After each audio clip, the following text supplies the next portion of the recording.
본 방송에서 제공하는 투자 정보는 투자 판단에 대한 조언입니다. 방송에서 제공하는 주식의 가치, 가격 상승 및 가격 하락에 대해서는 방송사에서 보장하지 않습니다.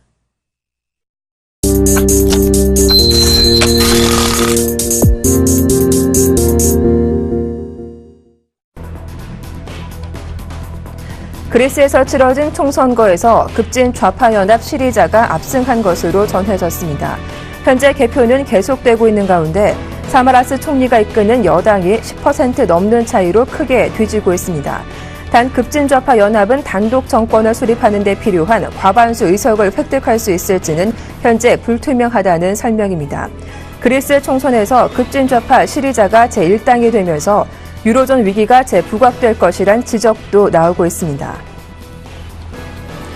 옌스 발트만 독일 분데스방크 총재가 예상대로 지난주 유럽중앙은행이 단행한 전면적 양적 완화 결정을 지지하지 않은 것으로 알려졌습니다. 발트만 총재는 ECB의 자산 매입 프로그램 효과가 미국이 시행한 양적 완화 효과에 못 미칠 것으로 예상했습니다. 국제유가는 5년 만에 최저 수준에 거래됐습니다. 뉴욕 상업거래소에서 서부 텍사스산 원유 3월물 선물 가격은 전일 대비 배럴당 72센트, 1.6% 내린 45.59달러의 거래를 마쳤습니다. 이는 지난 2009년 3월 11일 이후 최저치입니다. 이로써 WTI 가격은 한 주간 7.2% 하락하며 지난 17주 가운데 15주 동안 하락세를 기록했습니다. 다만 브렌트유 3월물 선물 가격은 전일 대비 27센트, 0.6% 오른 48.79달러를 기록했습니다. 시장 조사기관 마르키트는 이달 미국 제조업 구매 관리자 지수 예비치가 53.7을 기록했다고 발표했습니다. 이는 12개월 만에 최저 수준으로 시장 전망치 54를 밑도는 것입니다. PMI는 50을 기준으로 이를 넘어서면 경기 확장으로, 이를 밑돌면 경기 위축으로 간주합니다. 반면 미국의 기존 주택 매매와 경기 선행 지수는 시장 예상을 상회한 것으로 집계됐습니다.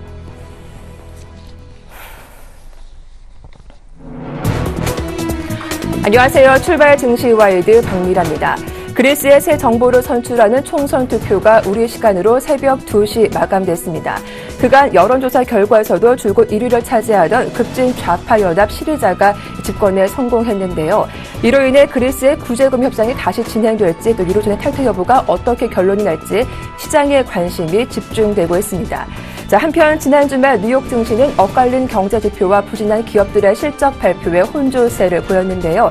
다우와 S&P 500 지수가 닷새 만에 하락한 반면 나스닥 지수는 닷새 연속 상승세를 보였습니다. 자세한 마감 지수부터 확인해 보겠습니다. 다우 지수는 0.79% 하락한 17,672에 거래를 마쳤습니다. S&P 500 지수도 0.55% 밀리는 모습이었는데요.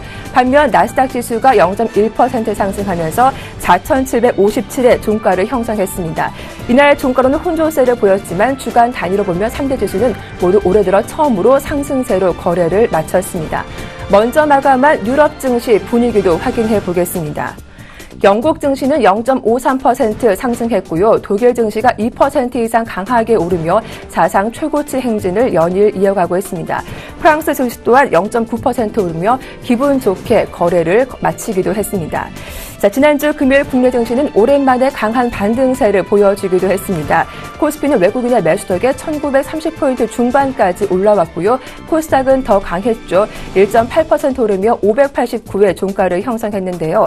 전문가들은 이번 주 ECB 효과로 외국인의 매수가 더 이어질 것으로 전망하고 있지만 그리스발 이슈와 또 기업들의 어닝 우려가 있기 때문에 섣불리 접근하기는 어렵다라는 전망 또한 보내고 있습니다. 한 주를 시작하는 월요일 어떤 출발을 보여줄지 잠시 후 자세하게 확인해드리겠습니다. 출발 증시와일드 지금 바로 시작합니다.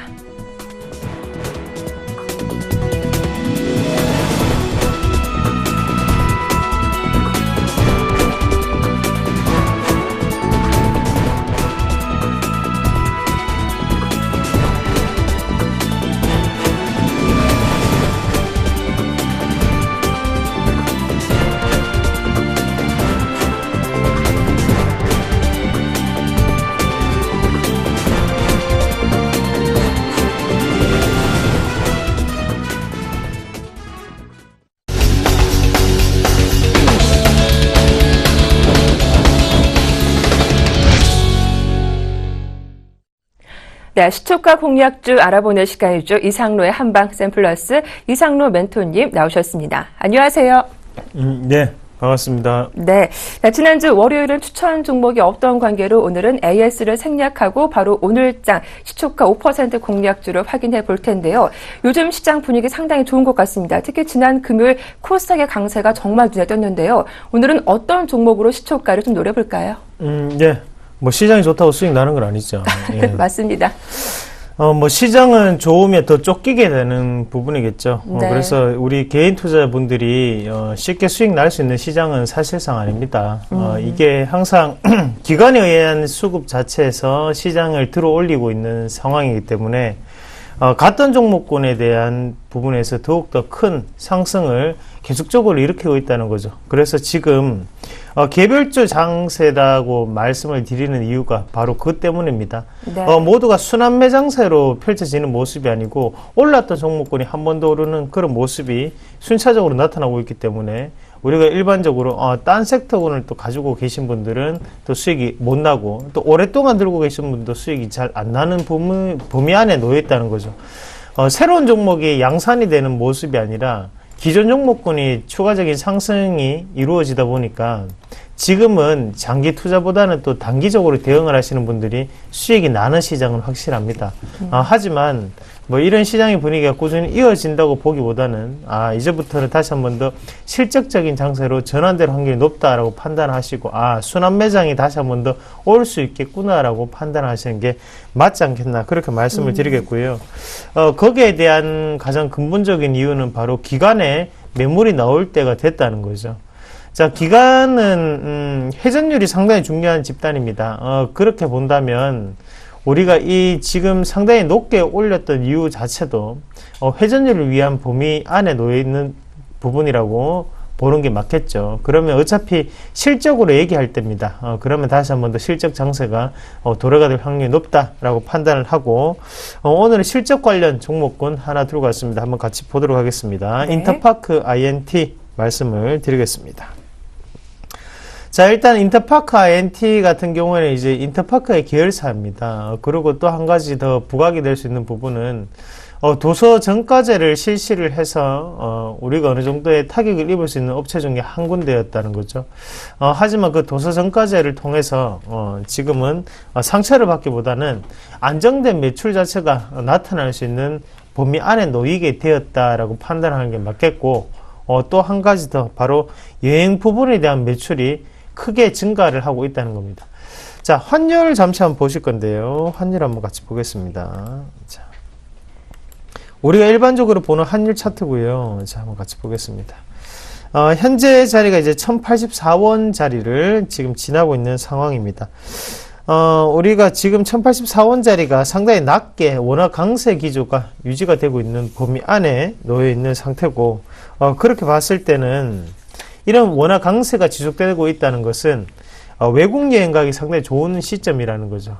그런 부분에서는 추가적인 이 여행 관련주가 상승이 가능하지 않겠나 그렇게 말씀을 드리겠고요. 자, 인터파크 INT를 따라서 뭐 모두 투어 마찬가지로 지금 신고가 행진이죠. 자, 하나투어도 마찬가지로 신고가 행진이고 이런 여행 관련주가 잘 갈 수 있는 것은 바로 워낙 강세 기조가 유지가 되고 있기 때문에, 그리고 유가 하락이 꾸준히 나타나기 때문에 어느 정도의 그 유가에 인한 유가 운임비라고 하죠. 거기에 대한 부분이 상당히 줄어들었다는 것, 그래서 부담이 없어졌다는 점을 눈여겨보실 필요가 있겠습니다. 그리고 지금 이 상태에서 한번 같이 보시면요. 자, 차트 한번 같이 보겠습니다.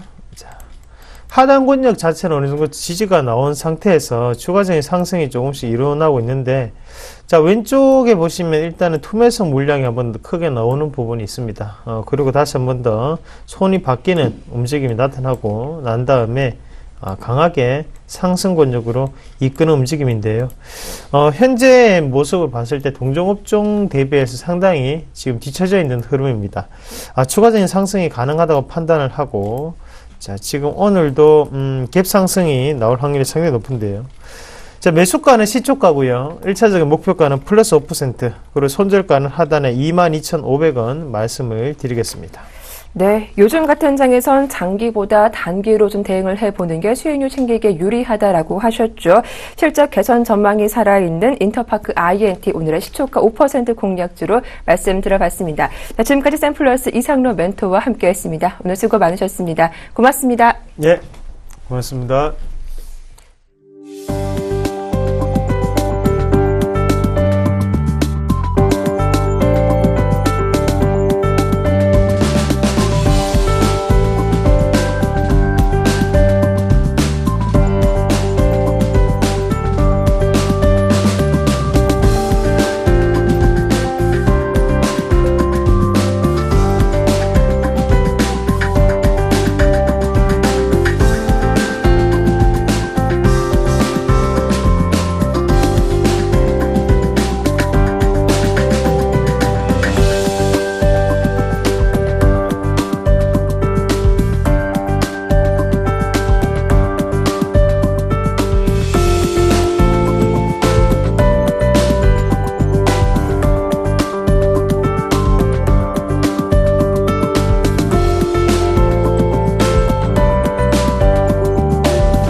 네, 오늘장 전망과 출발 상황 분석 도와주실 두 분 소개해드리겠습니다. 유스탁의 유창희 대표님, 메르츠 종금증권 강남금융센터의 김근호 연구원님 두 분 연결되어 있습니다. 안녕하세요. 네, 안녕하십니까. 네.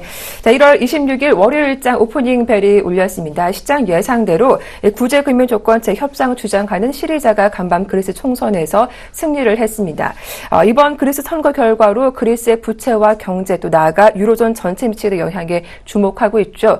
한편 지난 금요일 코스피 지수는 올해 처음으로 1930선에 안착한 데다 코스닥 지수도 6년 7개월 만에 최고가를 형성하기도 했습니다. 오늘 출발상 궁금해지는데 유 대표님 코스피 출발 집계가 됐습니까? 네, 코스피 시장이 0.5% 정도 하락을 한 1926포인트에서 형성되고 있습니다. 네. 일단 조금 아쉬운 감이 있죠. 시장 전체적으로 좀 좋은 흐름을 띄어갈 수 있는 상황에서 조금 그리스 사태도 좀 있었고요. 또 지난주 금요일에 보시면 은근히 상승폭 상당히 많이 줄였었던 부분들, 일단은 1940포인트, 지난 12월 중순, 12월 말 정도, 그리고 이번에 또 그 자리가 조금 저항으로 작용한 것이 아닌가 생각을 좀 하고 있는데, 일단은 조금 더 확인이 필요하겠습니다만 나쁜 건 아니다. 그러니까 엄청나게 그리스 사태가 어느 정도 얘기는 됐던 부분들이 있었기 때문에 네. 시장은 폭락 정도로 갈 정도의 수준은 아니지 않을까 생각을 좀 하고 있고요.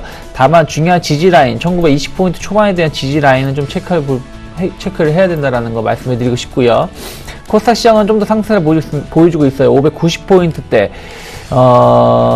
신고가를 갱신하고 있죠. 그러니까 최근 몇 년 내 최대치를 보여주고 있고요.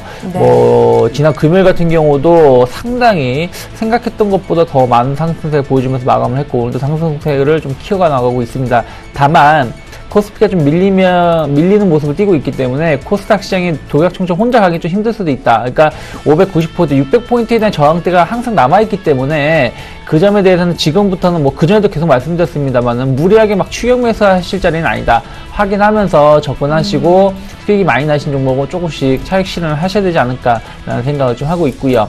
선물 차트를 좀 보신다라면은 베이시스가 여전히 좀 좋지 못해요. 그러다 보니까 프로그램 매수라든지 이런 게 강하게 나오지 못하고 있고요. 지금 선물 중심으로 해가지고 지수가 좀 더 밀려 있기 때문에 시장을 좀 압박하는 요인이 될 수 있다. 그렇다면은 선물과 연계해가지고 외국인 선물 매매 동향이 좀 중요할 수 있다라는 거 언급해 드리고 싶고요. 끝으로 환율을 보신다면 전체적으로 봤을 때 1080원대에서 큰 움직임 없이 형성되고 있습니다. 일단은 제가 지난주에 말씀드린 게 1080원 지지 여부가 상당히 중요하다 말씀드렸고요. 이 자리가 지지가 돼야지 다시 1100원대로 혹은 1100원 초반으로 좀 회귀할 수 있다고 말씀드렸는데 네. 일단은 그러한 그 1080원을 중심으로 한 매매 공방은 조금 더 이어질 가능성이 높지 않을까 생각을 좀 하고 있습니다. 네, 이어서 이 시각 수급 분위기도 확인해 보겠습니다. 지난 금요일 코스닥의 신고가 랠리 그 배경에는 외국인과 기관의 동반 매수, 강한 매수세가 있었는데요. 오늘은 장 초반이지만 거래소에서 코스닥에서 모두 다 외국인과 기관의 동반 매도세가 나오고 있군요. 김건호 연구원님 수급 분석 도와주시죠. 네, 일단 코스피는 좀 빠져서 시작하고요. 코스닥은 좀 좋게 시작하는데, 또 코스피 같은 경우에는 미국하고 좀 흐름이 비슷하죠. 나스닥은 올랐고, 다우는 좀 빠지는 모습들. 야간 선물도 좀 약보합으로 마감이 됐고요. 일단 코스피에서 개인이 153억 순 매수하고 있고, 외국인과 기관이 각각 120억, 36억 순 매도하고 있습니다. 기관 같은 경우에는 주 매도 주체는 연기금 사모펀드 쪽이고요. 전체적으로는 일단 전거래일, 그러니까 금요일장의 어떤 이 상승폭, 그에 따른 좀 이 차익 실현 또는 쉬어가기 흐름, 이 정도는 좀 판단해 볼 수 있지 않을까, 이런 얘기를 좀 드리고 싶고, 미국 시장에 따른 영향이 좀 대형주 쪽으로 미치는 것 같다라는 얘기 좀 드리겠습니다. 업종을 좀 살펴보죠. 코스피 쪽에서는 외국인이 현재 화학, 건설, 유통, IT, 그리고 운수창고, 전기가스, 기계, 음식료, 증권, 의료정비, 의약품, 종이목재, 이런 순으로 좀 사고 있습니다. 화학업종 같은 경우에는 유가가 어느 정도 이제 바닥권을 좀 형성하는 것 같다라는 분위기가 굉장히 좀 많이 드는 것 같아요. 지금도 갑자기 좀 많이 들어오는데, 일단 화학업종은 반등이 조금 더 이어질 가능성이 높지 않을까, 이런 생각이 들고요. 그 다음에 이제 건설인데, 건설 쪽도 마찬가지입니다. 건설업종도 최근에 좀 반등을 하기 시작하는 모습, 중동이 어느 정도 좀 안정화되고, 물론 이 중동 쪽에서의 어떤 플랜트 문제는 있지만, 중요한 건 이제 국내에서 경제팀이 지속적으로 부동산 가를 좀 안 줘주고 있는 현 상황에서 이 건설주들은 계속해서 좀 수혜를 볼 가능성이 있다. 만약에 올해까지만 좀 밀어준다고 하더라도 올 한 해 상반기까지는 건설 회사들의 어떤 주가가 좋지 않을까라는 생각이 들고요. 그다음에 이제 유통, 전기전자. 유통 같은 경우에도 내수 진작에 대한 포커스들이 맞춰져 있기 때문에 정책적인 부분과 굉장히 좀 맞물려 있다. 그래서 좀 좋을 수 있다라는 얘기 드리고, IT는 역시나 삼성전자의 잠정실적 발표 이후에 바닥을 형성하고 반등을 하는 형국이 계속적으로 이어지고 있습니다. 그리고 운수창고, 전기가스 역시도 이 전기가스 업종 같은 경우에는 물가 상승률 연동제라든지 정부에서 이 가격 인상에 대한 카드를 계속적으로 좀 만지고 있죠. 그래서 실적 개선에 대한 기대감이 중장기적으로 있다. 운수창고 같은 경우에도 전체적으로 유가가 바닥을 형성했기 때문에 많이 빠졌던 부분들, 특히나 조선업종들이 올라올 가능성이 좀 있다라는 얘기 드리겠습니다. 기관 같은 경우에는 오늘 전기전자, IT 사고 있고요. 운송장비, 그러니까 자동차 쪽이죠. 그리고 건설, 증권, 화학은 지금 방금 순매도로 들어왔네요. 그리고 섬유의복 쪽 사고 있습니다. 공통분모는 IT고요. 그리고 건설, 그리고 증권 정도입니다. 금융업종 같은 경우에도 22 양쪽 완화 이후에 물론 금요일날 반영이 많이 됐습니다만 지속적으로 좋은 분위기를 이어가는, 계속 나오는 모습들 보여주고 있고요. IT는 양 기관 수급 주체 모두 최근에 긍정적으로 시그널들이 많이 바뀌었다는 얘기 드리겠습니다. 중소형주 쪽은 개인이 52억 순매수하고 있고요. 외국인과 기관이 각각 7억 35억 순매도하고 있습니다. 금요일날 많이 땡겼던 만큼 좀 쉬어가는 흐름도 여기서 나오고 있다. 업종을 살펴보면 역시나 인터넷, 다음 카카오의 영향이겠죠. 제일 강하게 외국인들이 매집하고 있고요. 그 다음이 IT라든지 디지털 콘텐츠, 정보기기, 신성장, 그리고 방송 서비스, 종이 목적, 오락문화, 금융, 요 정도입니다. 특징적인 것은 인터넷하고 대형주, 코스닥 내에 포진되어 있는 대형주들의 매기가 외국인들이 좀 강하다라는 얘기 드리고요. 기관적으로 오늘 디지털 콘텐츠, 의료정밀, 중형주, 소프트웨어, 그다음에 기계장비, 신성장, 통신장비, 유통, 오락문화, 이런 쪽으로 좀 매집을 하고 있거든요. 공통분모는 역시나 디지털 콘텐츠입니다. 여러 가지 종목도 있죠. 게임주들이 대표적이겠지만 게임주들이 다시 한번 오늘 좀 강한 기관의 매집을 받고 있고요. 의료 종목 쪽도 최근에 의료기기, 바이오 헬스케어 쪽 괜찮은 모습들 이어가고 있다. 그리고 공통부터 신성장 쪽하고 오락문화인데 오락문화 쪽에서는 뭐 엔터테인먼트 회사들 충분히 포진되어 있고 일단 전체적으로 코스닥은 여전히 게임주들이 가장 큰 화두를 좀 형성하고 있지 않나라는 분위기를 오늘 또 말씀드리겠습니다. 네. 자, 현재 코스피, 코스닥 엇갈린 흐름이 전개되고 있죠. 코스피 지수가 약 보합권에 움직이는 가운데 코스닥 지수는 오늘도 추가 상승하면서 590포인트 위에 올라와 있습니다. 자, 업종별 분위기도 확인해 볼 텐데요. 일단 무엇보다 지난주 금요일이었죠. 부진한 실적을 발표한 기아차 영향 때문인지 오늘 운송 장비가 가장 크게 밀리고 있습니다. 업종별 분위기는 어떻게 형성되어 있나요? 네, 아무래도 업종 분위기는 전체적으로 좋지 못하다는 생각을 좀 하고 있습니다. 약한 흐름은 좀 띄고 있다 생각하고 있고요.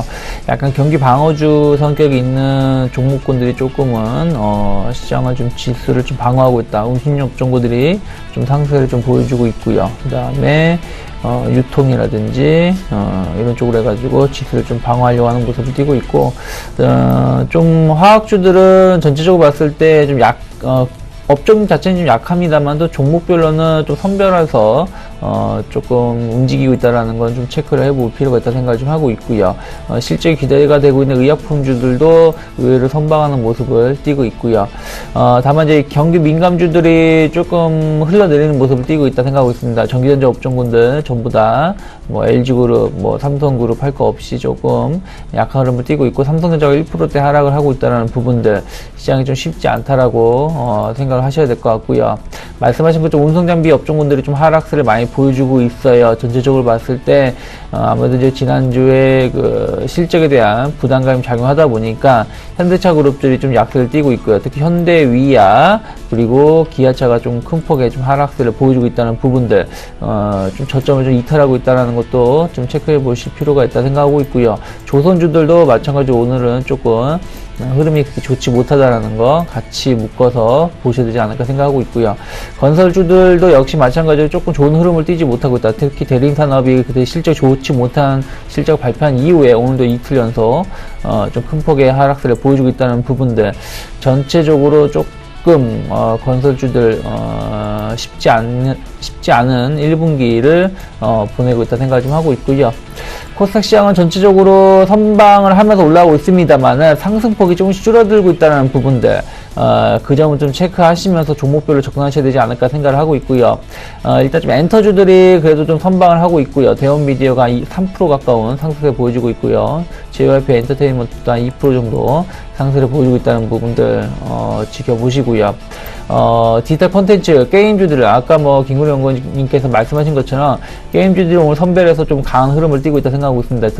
드래곤플라이, 뭐 게임빌, 이스트소프트, 한빛소프트 모두 한 4에서 5% 정도 내외의 상승을 보여주고 있고 기타 다른 게임주들도 좀 강보합권에서 형성되고 있다는 부분들 좀 유념하실 필요가 있다 생각하고 있고요.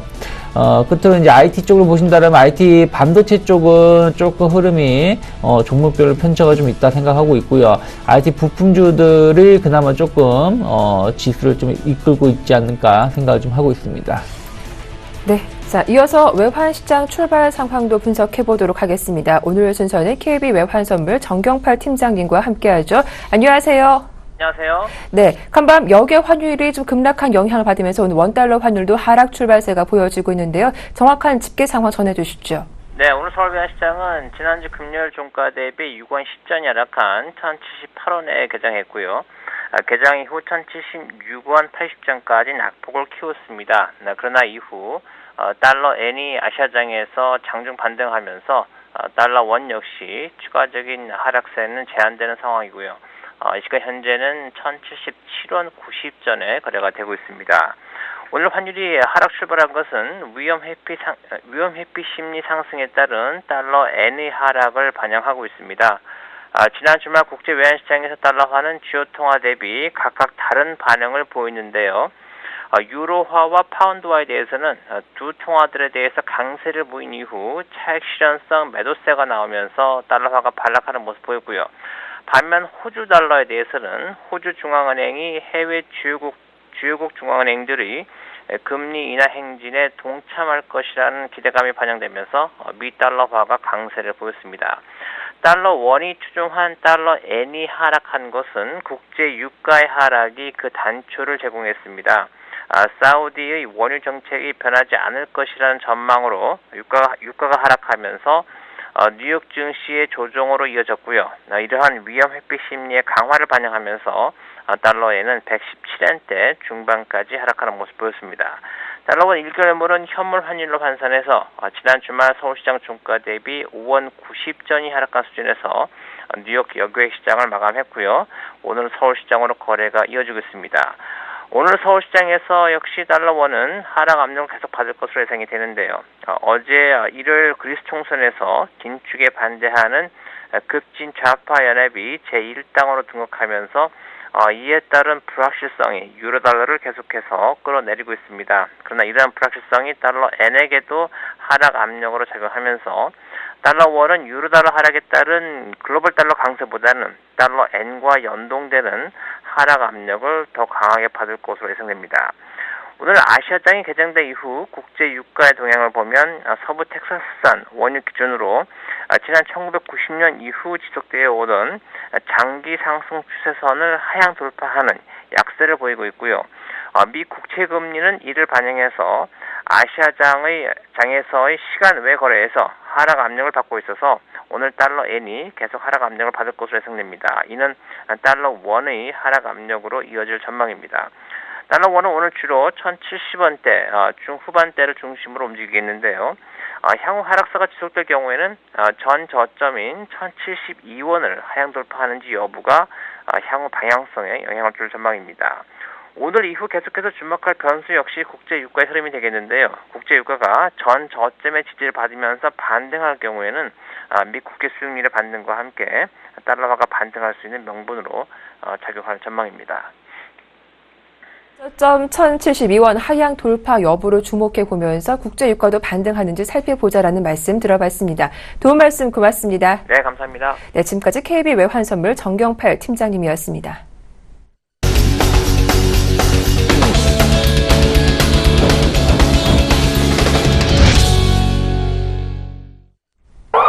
네, 오늘의 돌발 종목 살펴보겠습니다. 기아 자동차가 지난해 4분기 실적 부진으로 오늘 하락세를 보이고 있습니다. 장중에는 52주 신저가를 기록하기도 했는데요. 환율 여파의 수익성이 떨어지면서 영업이익이 지난해 비해 크게 줄었는데 일단 주가에도 반영이 되고 있습니다. 이 같은 부진이 언제까지 이어질지 살펴보도록 하고요. 오늘 정유주도 동반 하락세가 이어지고 있습니다.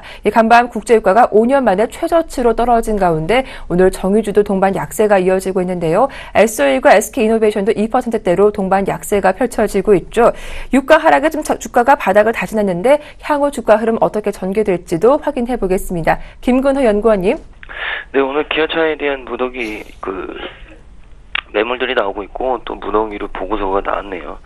기아차가 4분기 실적 쇼크, 실적 부진 이런 얘기들이 좀 나왔습니다. 외국계 증권사 쪽으로 매물들이 많이 나오고 있고요. 23일이었죠. 4분기 영업이익이 5,005억 9,200만 원, 전년 동기 대비해서 한 23% 정도 감소했다고 공시를 했고요. 시장 기대치가 원래 컨센서스가 한 6,970억 정도였는데 이 시장 컨센서스를 밑돌았죠. 약 거의 한 1,900억, 2,000억 가까운 수준인데 매출액은 그렇게 많이 줄어들진 않았습니다. 한 0.5% 정도 감소를 했거든요. 그래서 금액적으로는 11조 7,019억 2,600만 원. 근데 역시나 영업이익하고 당기순이익이 좀 많이 감소를 했습니다. 당기순이익 같은 경우 절반이 넘는 54% 감소한 4,261억 8,100만 원 잠정 집계됐습니다. 그래서 일단 투자 시장의 어떤 반응은 실적 쇼크로 좀 반응을 하는 것 같고요. 각 증권사마다 이제 목표 주가를 줄줄이 하향하기 시작했죠. 그래서 성장성에 대한 부정적인 시각 그리고 이제 이익성에 대한 그러니까 영의 수익성에 대한 어떤 이 불신 이런 부분으로 이어진 거죠. 그래서 일단 목표가는 낮췄는데 시각은 긍정적을 유지한다. 신모델이 나올 것이다. 이런 얘기를 하고 있는데 근데 보통 보면은 저도 이제 증권사에 있지만 애널들이 이제 부정적인 보고서를 내는 시기쯤에서 바닥이 좀 나오거든요. 일단 기아차 같은 경우에도 최근 최바닥이 나왔습니다. 47,000원, 그러니까 5만 원 언더로 떨어졌는데 중요한 거는 이제 보통 5만 원 언더로 내려간 이후의 움직임을 굉장히 좀 중요시해야 되죠. 이제 작년 11월 달에 최저가가 저가가 49,000원, 그러니까 5만 원을 하향 이탈하고 그 다음날 밀렸다가 밑꼬리 달고 반등하기 시작했거든요. 근데 이때하고 좀 비교를 하기에 좀 무리수가 있는 게 오늘 갭을 하러 하락을 했거든요. 그러니까 이제 갭을 메우는 작업을 해야 되는데 중요한 건 이제 올해 1분기라든지 올해에 대한 실적적인 긍정적인 기대가 뭐 이런 거 없이 단순하게 낙폭과대로 올라오기에는 저는 제한적일 것이다. 결국에는 어떤 모멘텀을 좀 확인한 이후에 이 바닥 인식 그리고 반등 이런 수순이 좀 나올 가능성이 있거든요. 그래서 당분간은 좀 많이 빠졌기 때문에 되돌림 현상 정도는 있을 수 있어도 V자 반등은 기대하기는 쉽지 않을 것이다. 이런 얘기 좀 드리고 싶습니다. 그래서 기아차를 보유하고 계신 분들은 조금 우려스러운 부분은 있지만 지금 팔기는 좀 늦었죠. 사실은 전거래 금요일이라도 좀 던지셨어야 되는데 지금 팔기는 좀 늦었고 이제 타이밍을 봐야죠. 타이밍을 보셔서 바닥이 언제가 될지 그 부분을 좀 확인을 하셔야 된다. 근데 저는 개인적으로 최근에 조만간 좀 바닥이 나올 가능성이 충분히 있어 보인다라는 얘기 좀 하고 싶습니다. 근데 여기서 선행돼야 될 건 기술적으로는 분명히 말씀드리지만 거래량이 훨씬 더 많이 나와야 됩니다. 거래량이 많이 나와야지 안 그러면은 계속적으로 밑에서 움직일 가능성이 높기 때문에 거래량을 보고 좀 판단하시는 것도 좀 좋은 트레이딩 전략이 되지 않을까라는 생각을 가지고 있다라는 얘기 드리고요. 다음은 정유주들인데 최근에 이제 주가가 좀 급등한 면이 있다. 그러니까 단기적으로 너무 변동폭이 컸다. 그래서 공급 과잉이 여전한데 주가가 왜 이렇게 오를 수 있느냐라는 보고서가 또 증권사 한 군데서 좀 나왔습니다.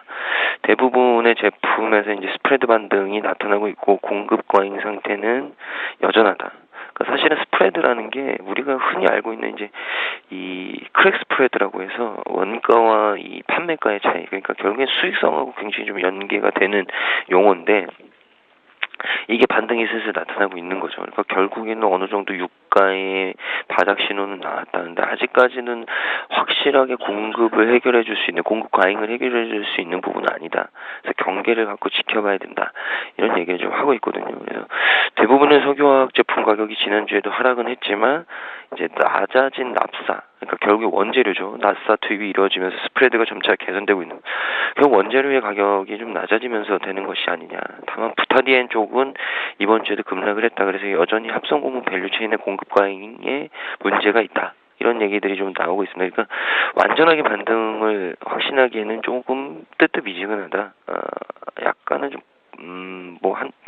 돌다리 좀 두들겨보고 건너야 되는 수준이다. 이런 얘기를 하고 있는 것 같은데 저는 좀 생각이 다릅니다. 모르겠습니다. 제가 틀린 걸 수도 있겠죠. 근데 저는 최근에 에너지 펀드들의 자금 유입이 좀 있었고 슬슬 헤지 펀드들의 에너지 펀드에 대한 설정들이 들어오고 있고 생각보다 유가 하락에 대한 부분, 물론 공급 과잉은 아직까지 문제가 있습니다. 있긴 있는데 이렇게 시간이 좀 흘러가다 보면 공급 과잉이 자연적으로 좀 축소될 가능성도 있지 않을까. 그래서 저는 개인적으로는 조금 다른 생각.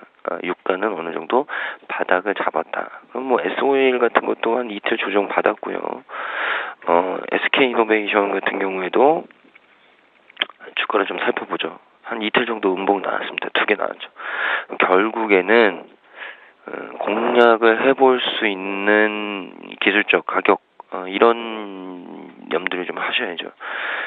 최근에 반등 때문에 정유주를 좀 못 사셨던 분들은 슬슬 눈을 크게 뜨고 자리를 지켜보셔야 된다는 말씀 드리겠습니다. 바닥을 다지는 과정이다. 또 해외 헤지펀드 투자가 정주적으로 이어지고 있기 때문에 긍정적인 관점도 가능하겠다라는 말씀 들어봤습니다. 다음 돌발 종목도 확인해 볼 텐데요. 인바디가 올해 사상 최대 실적 전망의 강세를 이어가고 있습니다. 현재 6%, 7% 이상 오르고 있는데요. 요즘 건강 또 헬스케어에 대한 관심이 높아지면서 주가도 단숨에 4만 원대를 돌파하고 있습니다. 다음 종목은 영원무역인데요. 지난 금요일에 이어서 2거래일째 오르고 있습니다.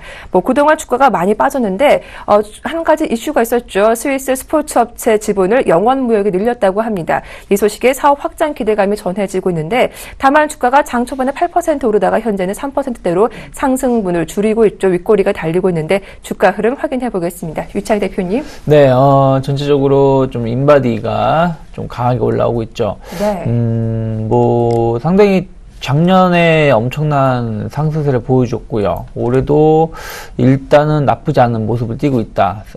연초에 3만원 초반이었던 종목이 한 4만원대까지 올라왔는데 아무래도 이제 실적에 대한 기대감이 크게 작용하고 있는 것 같아요. 결국에는 올해 매출이 한 28% 정도 증가한 625억 정도 예상을 하고 있고 영업이익은 한 38% 정도 증가해서 106억 정도. 영업이익률이 어마어마한 회사죠.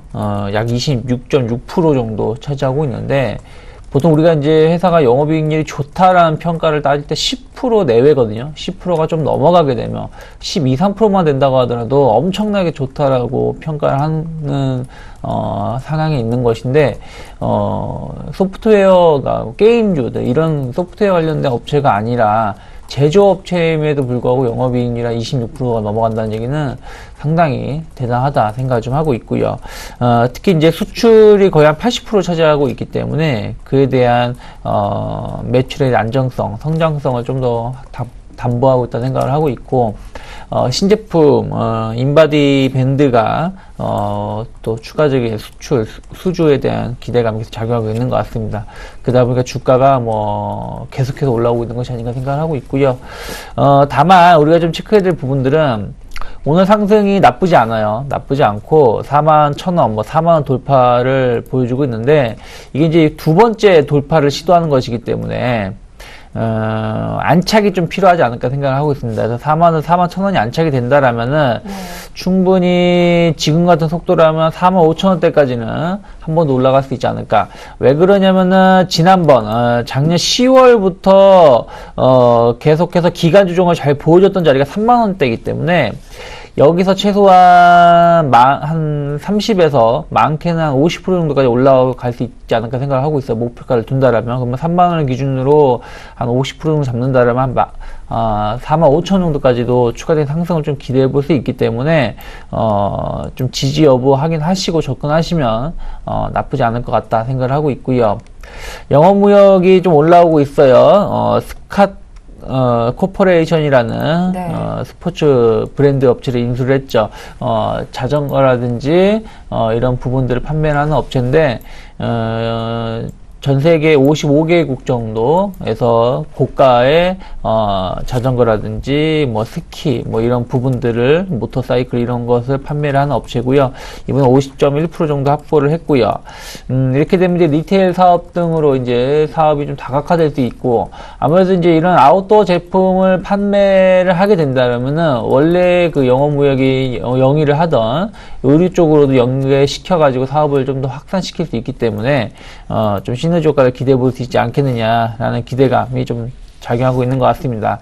중요한 거는 주가가 올라가다가 상승폭을 줄이는 이유는 여전히 매물대가 좀 많이 악성 매물이 많이 쌓여져 있다는 것이죠. 그동안 이제 72,000원 작년 10월에 72,000원대부터 주가 급락세를 보여줬었고 이번에 공교롭게도 좋은 뉴스가 나왔음에도 불구하고 지난번에 강한 지지력을 형성했던 5만원대를 가게 돌파시키지 못하겠다는 얘기는 5만원에서 55,000원 사이에서의 그 매도 물량이 상당히 대기 매도 물량이 많이 쌓여져 있다는 것을 우리가 엿볼 수 있고요. 무리하게 이러한 인수에 대한 기대감으로 매수하기에 조금 부담이 될 수 있다. 이것이 얼마나 시너지 효과를 낼 수 있는지 여부는 앞으로 좀 확인해야 될 부분들이기 때문에 제가 봤을 땐 추격 매수는 좀 자제하자라고 말씀드리고 싶습니다. 네, 다음 종목도 확인해 보겠습니다. 이번 주 많은 기업들의 실적이 공개됐는데요. 실적 부진의 많은 기업들의 주가는 또 약세를 면치 못하고 있습니다. 그 가운데 두 종목을 확인해 볼 텐데 먼저 건설 쪽에서 찾아본다면 대림산업이 신저가를 기록하고 있죠. 작년 3분기와 4분기도 부진한 실적을 내놓자 증권사들도 실망감을 표시하고 있는데요. 주가 흐름 확인해 보도록 하고요.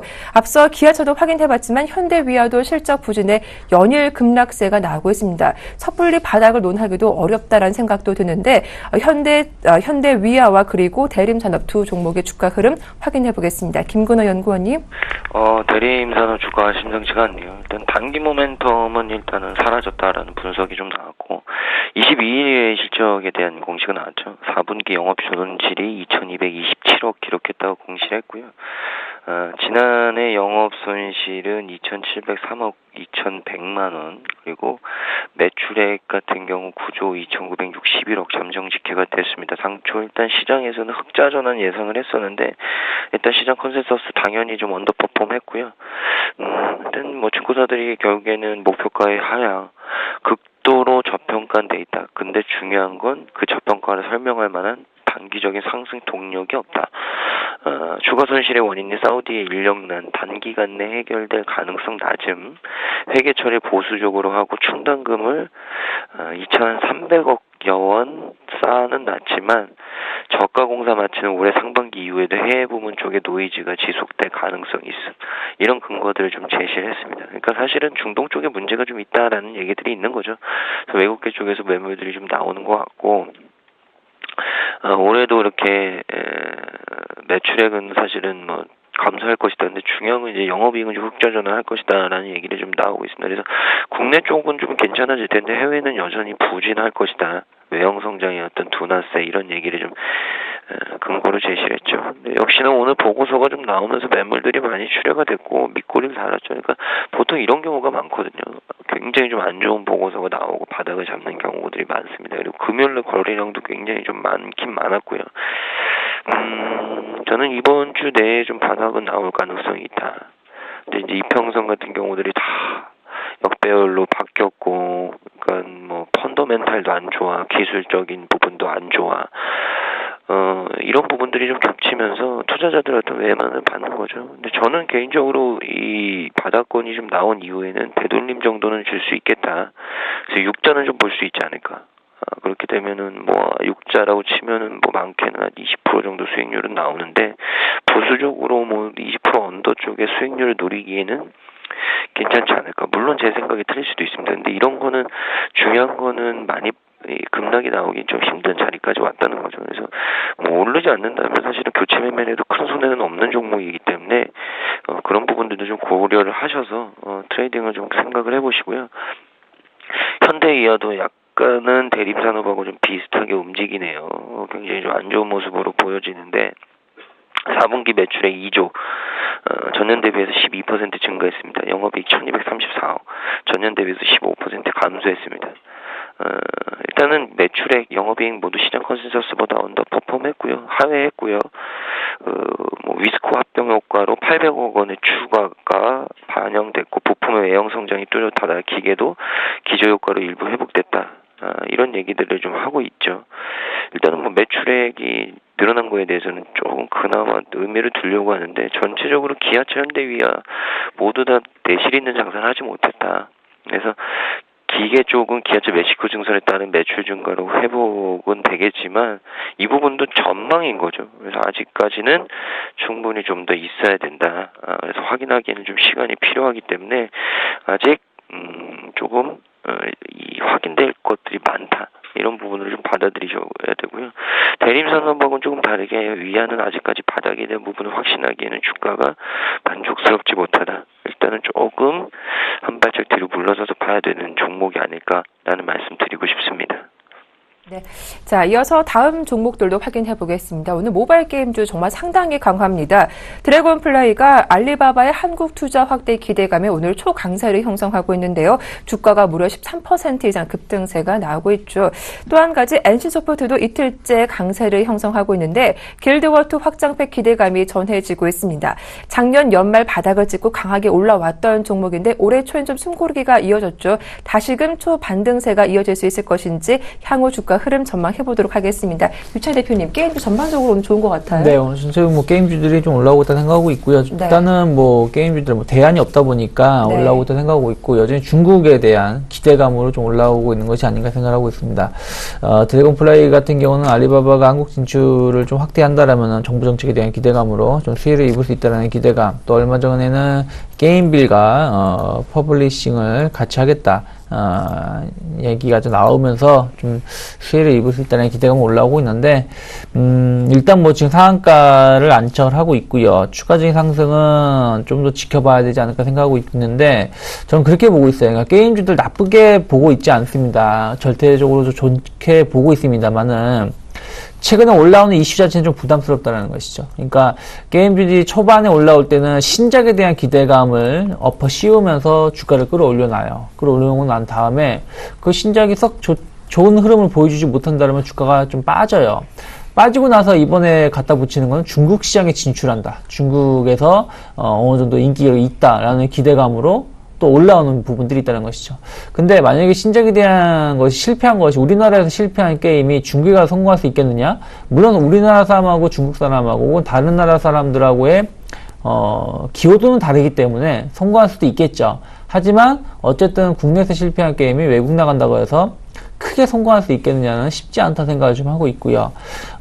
다만 이런 건 있어요. 컴투스처럼 우리나라에서 성공한 게임이 있죠. 서머너즈 워라든지 이런 것들 성공을 했기 때문에 중국에 진출했을 때, 다른 나라에 진출했을 때 오히려 성공할 가능성이 좀 높다라는 것이죠. 그래서 미리 성공한 작품이 외국에 나가서 진출한다. 거기에 대한 시너지 효과를 기대한다라는 종목군들은 충분히 추가적인 상승을 좀 기대해 볼 수 있다 생각하고 있습니다. 하지만 단순하게 뭐 중국의 게임이 이번에 나온다, 혹은 신작에 대한 기대감, 어떤 업체하고의 뭐 합작에 대한 기대감, 이런 것들은 단기적이다. 너무 좀 테마적으로 묶어가는 경향이 있다. 그래서 그런 종목을 매수하실 때는 조금 조심스럽게 항상 지지라인을 좀 체크를 하시면서 대응하시는 게 좋다 생각을 좀 하고 있고요.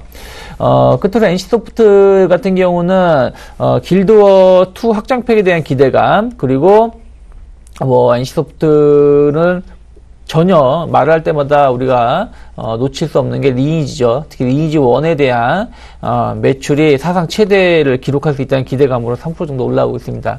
뭐 제가 NC소프트가 계속 빠질 때도 예전에도 말씀드렸던 게 리니지 1이라는 탄탄한 현금 창출 능력 있는 게임을 보유하고 있다고 말씀드렸는데, 그런 것들이 이번에도 좀 보여주고 있고요. 뭐 고별등에 대한 기대감도 작용하면서 올라오고 있는데, 다만 저점이 12만원대예요. 12만원대에서 20만원대까지 올라왔다라면은, 추가적인 어떤 뉴스가 없다라면 반등이 쉽지가 않다. 추가적인 상승이 쉽지 않다 생각하고 있습니다. 왜 그러냐면 작년 같은 경우도, 중국에 대한 기대감으로 쭉 올라왔다가 그것이 좀 실망 매물을 쏟아지면서 하락했던 위치가 25만원, 2만원, 3만원대거든요. 그렇다면은 어느 정도 지금 나오는 실적은 주가에 반영됐다 생각하고 있기 때문에 무리한 추격 매수는 좀 자제하자. 오히려 20만원 돌파를 확인하고 대응하시는 게 좋지 않을까 생각을 하고 있습니다. 네. 자, 이어서 오늘장 투자 포인트 전략을 살펴보겠습니다. 먼저 김근호 연구원님께 질문을 드려볼 텐데요. 이제는 서서히 낙폭과의 대형주 쪽으로 시선을 돌려보자 하셨는데, 일단 코스닥 지수가 오늘도 보니까 590포인트 초반까지 올라와 있습니다. 고점 부담도 느껴지고 있는데요. 중소형주는 차익 실현을 하고 나서 대응을 해봐야 하는 것인지 투자 포인트 자세하게 전해주시죠. 저는 사실은 좀 그런 주의가 맞습니다. 그러니까 좀 코스닥은 조금 오버슈팅 구간에 오지 않았나라는 생각은 좀 들거든요. 근데 뭐 물론 제 생각이 좀 틀릴 수도 있죠. 일단 신고가 나왔기 때문에 모르겠습니다. 뭐 600을 찍고 차익 실현들이 나올지 아니면 뭐 내일이라도 차익 실현이 좀 나올지는 모르겠지만, 저는 뭐 오히려 이 상대적으로 덜 오른 대형주들에 대한 긍정적인 시각은 뭐 계속적으로 좀 유지를 하죠. 근데 제가 항상 말씀드렸듯이 완전하게 이제 대형주 쪽으로 옮기자보다는 코스닥 쪽에 모멘텀이 있는 종목들은 끌고 가되, 전체적인 이 편한 매매를 위해서는 대형주로 이제 해도 된다. 왜냐하면 코스닥보다 덜 올랐으니까. 이런 얘기를 좀 드렸거든요. 그래서 그 생각은 좀 변함이 없고요. 오늘도 뭐 IT 쪽은 양시장 다 좋고, 그리고 이제 코스닥 쪽에서는 일부 업종, 일부 종목이 좀 가는 부분들. 근데 중요한 건 시가총액이 큰 종목들의 매기가 몰리기 때문에 지수가 오르고 있죠. 그래서 그런 부분들도 좀 참고를 하시고, 트레이딩에 어려움을 느끼신 분들은 다시 한번 말씀드리지만 오늘 같은 날 대형주를 좀 사두시면 크게 다치실 일은 없지 않을까. 물론 수익률에 있어서는 조금 소외될 수는 있을지 모르겠지만 중장기로 봤을 때는 훨씬 마음 편한 트레이딩 전략이 될 수 있다. 그래서 대형주에 대한 이 매매 아니면 포트폴리오 구성, 이런 부분들을 여전히 강조해드리고 싶습니다. 네, 오버슈팅에 대한 우려가 있기 때문에 이제는 조금 대형주 쪽으로도 관심을 돌려보는 게 좋겠다라는 말씀 들어봤습니다. 자, 이어서 유 대표님께도 질문을 드려보겠습니다. 앞서 코스피 1920선 지지 여부가 중요하다 하셨거든요. 이번 주 좀 어떤 전략이 필요할까요? 네, 지난주 금요일에 좀 아쉬운 감이 있었죠. 그러니까 네. 좀 잘 가다가 코스피 시장의 상승폭을 많이 줄이면서 마감했던 부분들이 있었는데, 그렇다면 오늘은 그 상승폭을 줄인 모습을 잡아주면서 올라가줘야 되는데, 어쨌든 대회 불확실성으로 인해서 좀 하락세를 보여주고 있다는 부분들.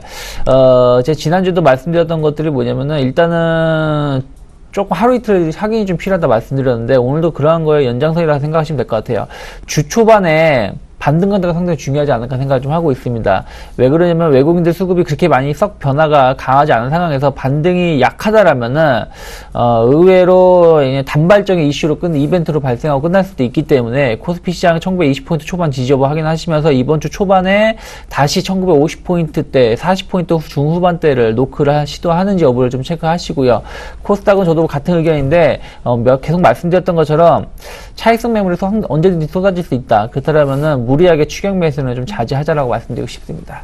네, 말씀 잘 들었습니다. 지금까지 두 분과 함께 했죠. 유스타익의 유창희 대표님, 메르츠 종금증권의 김근호 연구원님 두 분과 함께 했습니다. 수고 많으셨습니다. 고맙습니다. 네, 감사합니다. 고맙습니다.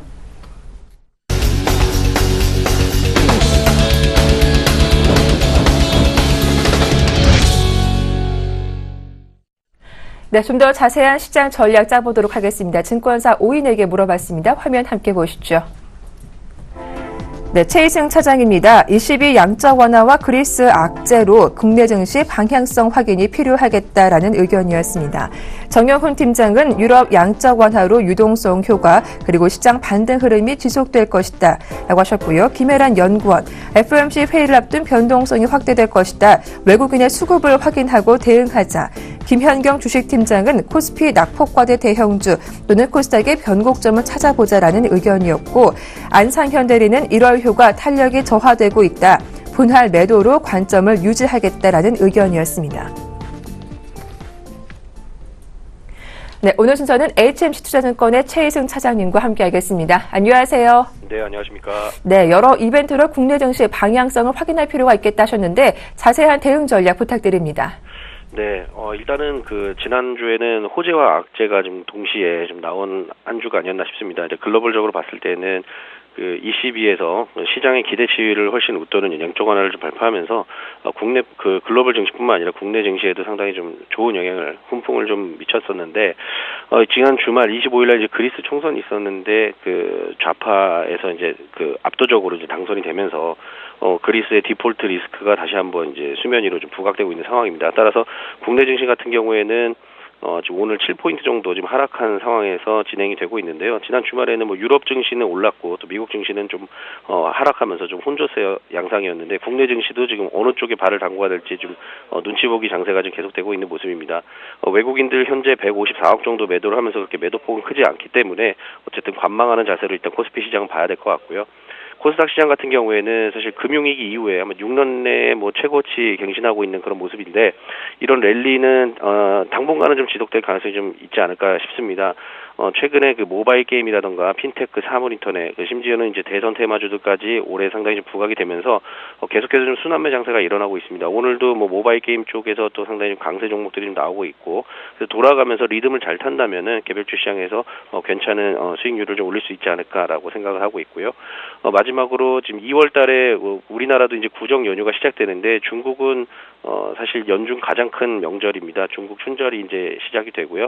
따라서 이제 중국 내수 소비와 관련된 종목들 다시 한번 좀 주목해봐야 될 것 같고, 코스온이라든가 한국 화장품이라든가 화장품, 밥솥주, 제가 일일이 열거하지 않아도 대부분 투자자분들 잘 아실 테니까 관심 있게 보시면서 대응을 잘 하시면 좋을 것 같습니다. 네, 개별주 위주로 순환매 매매 대응해보자라는 전략 말씀까지 들어봤습니다. 도움 말씀 고맙습니다. 네, 감사합니다. 네, 지금까지 HMC 투자증권 최희승 차장과 함께했습니다.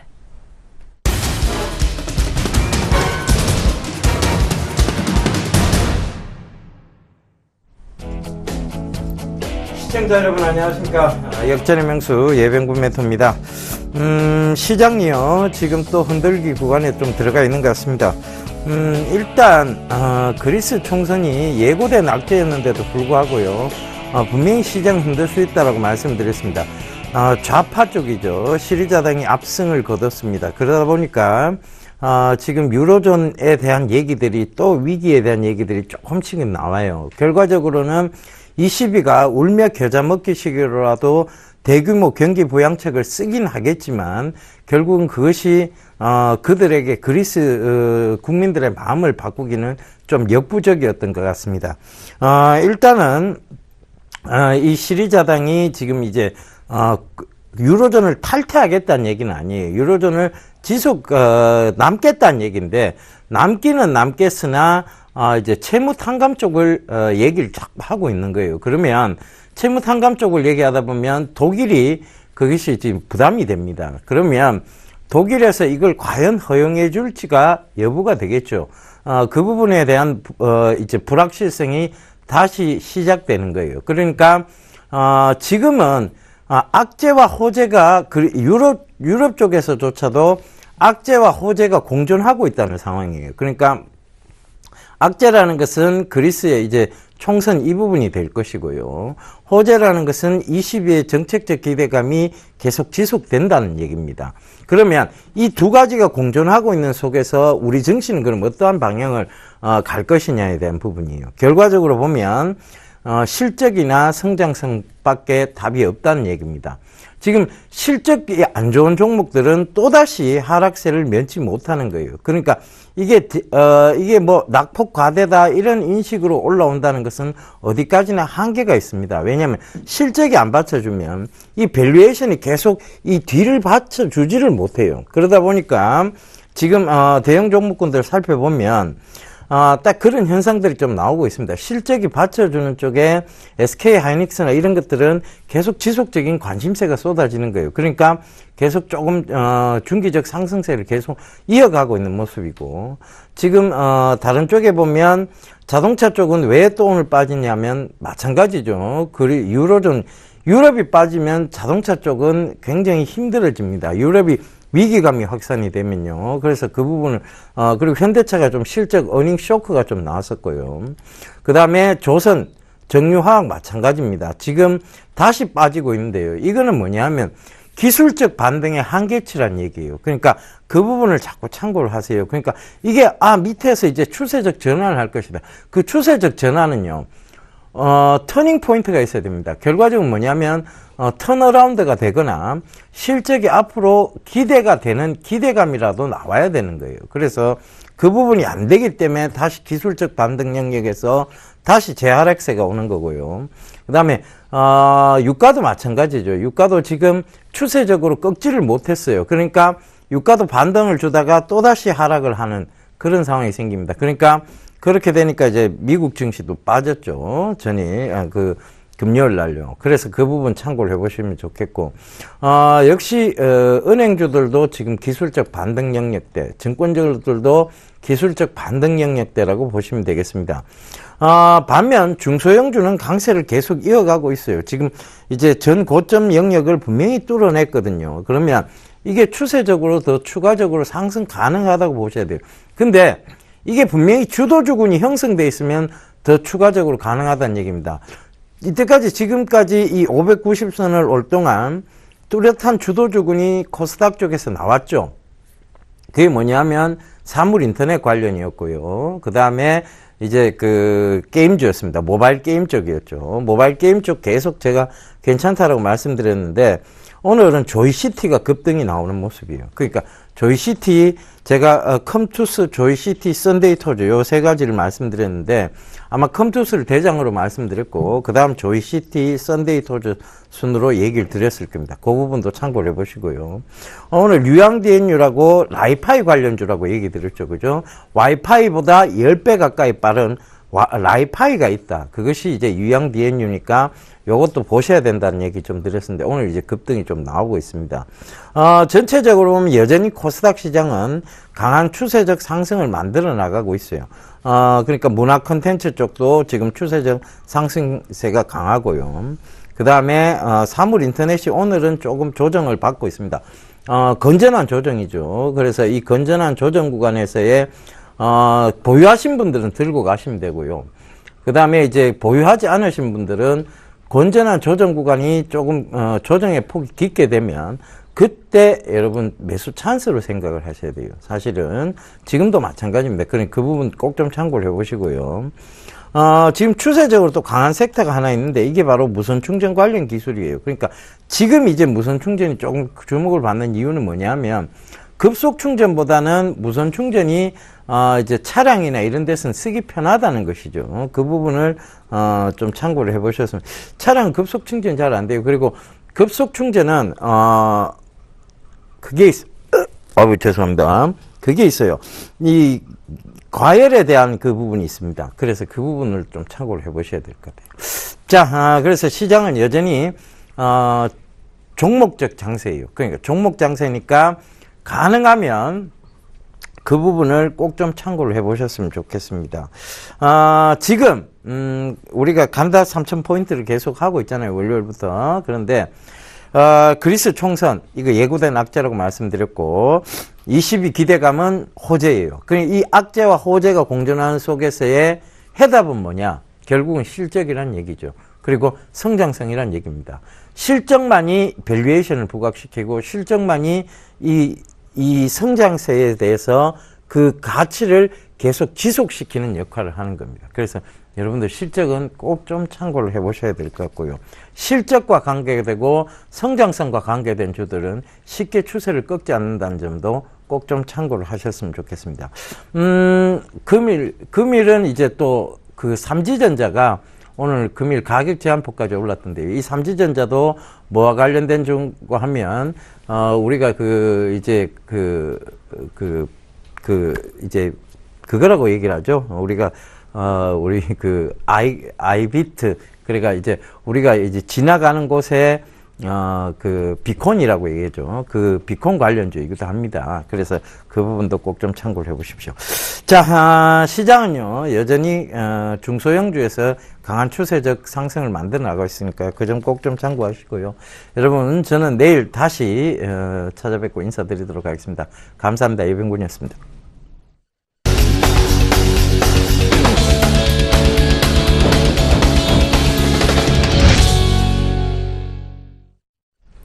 네, 코스피는 현재 1930선에 거래되면서 방향성을 탐색하고 있습니다. 그리스 총선에서 긴축에 반대하는 시리자가 압승하면서 변동성이 커질 것으로 예상되고 있는데요. 반면 대외 변수에는 상대적으로 자유로운 코스닥이 오늘도 신고가를 형성하고 있습니다. 한 주 시작 그 출발이 중요하겠죠. 힘내시고요. 저희는 내일 이 시간 다시 인사드리겠습니다. 함께해 주셔서 고맙습니다.